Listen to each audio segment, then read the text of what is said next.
জান্নাতের প্রথম সকাল কেমন হবে?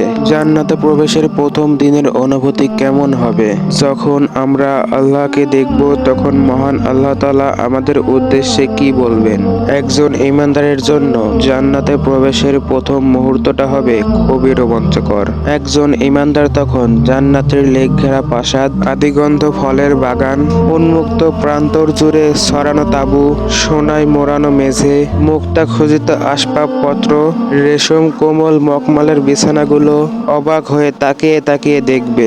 জান্নাতীরা দুনিয়াতে যেই প্রিয় বন্ধুকে হারিয়ে অনেক কেঁদেছিল, জান্নাতে যখন তাকে আবারও ফিরে পাবে, সৎ এবং নেককার সন্তান যখন তার মাকে ফিরে পাবে, একজন বাবা তার ছোট্ট মেয়েটাকে ফিরে পাবে, একজন মা তার শিশু বয়সে মরে যাওয়া সন্তানটিকে আবারও ফিরে পাবে, যেই প্রিয় মানুষটা একসময় অসুস্থ ছিল তাকে সুস্থ সবল অবস্থায় দেখতে পাবে, যেই ছেলেটি তার অর্ধেক বয়সে চাকরি হারিয়ে অনেক দুশ্চিন্তায় থাকতো, সেই হতাশা ব্যক্তি মানুষটিকে জান্নাতে নির্ভয় নিশ্চিন্ত অবস্থায় দেখতে পাবে। বৃদ্ধ লোকটিকে দেখবে টকবগে যুবক হয়ে গেছে, চামড়া কুঁচকে যাওয়া বুড়িটা হয়ে যাবে চঞ্চল তরুণীর মতো। আবার যখন নবীদের সাথে দেখা হবে, নবীর সাহাবীদের সালাম জানাবো, যুগের শ্রেষ্ঠ আলেমদের সাথে মিলিত হতে পারবো, মুসলিম মুজাহিদদের সাথে মিলিত হব, শহীদদেরকে দেখতে পাবো। আমরা তখন নিজ চোখে ফেরেশতাদেরকে দেখতে পাবো।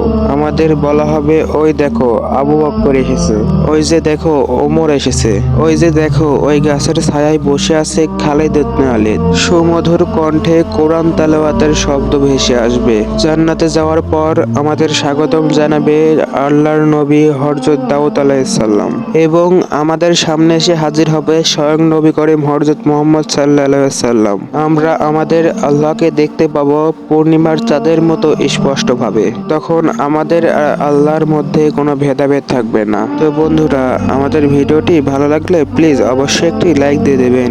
আর এখনো পর্যন্ত আমাদের চ্যানেলটিকে সাবস্ক্রাইব করে না থাকলে প্লিজ চ্যানেলটিকে সাবস্ক্রাইব করে পাশে থাকা বেল আইকনটি অন করে দেবেন। ধন্যবাদ।